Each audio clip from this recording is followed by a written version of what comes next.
a travel nurse in Nashville, Tennessee, so let's talk about it. Just moved to Nashville, Tennessee about a week ago. Finally had my first week of work. I actually drove out here from Utah. Yeah, 33-hour drive. It happened to be right in the middle of the snowstorm, while the power was still out for most people in Nashville. Luckily, the day before we actually got here, our power was able to be turned back on. Stop growling.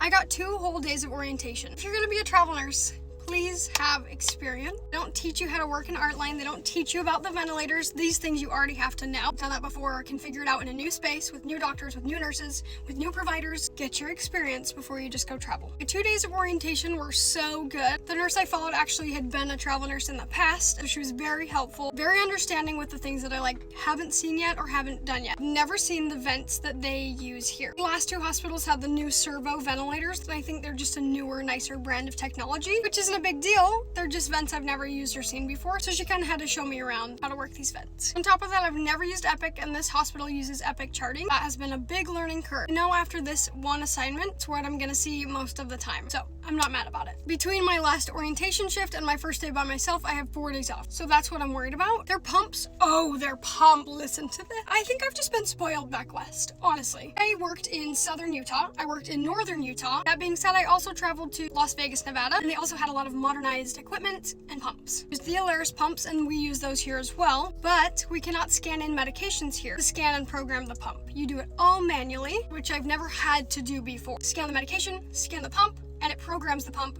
exactly how the medication should be programmed. I've never had to manually put in the numbers or the patient's weight or do the math or do the dosage or how many mils per hour. Is it hard? Probably not. Have I ever had to do that in my whole life? No. So it's just a little bit of a learning curve.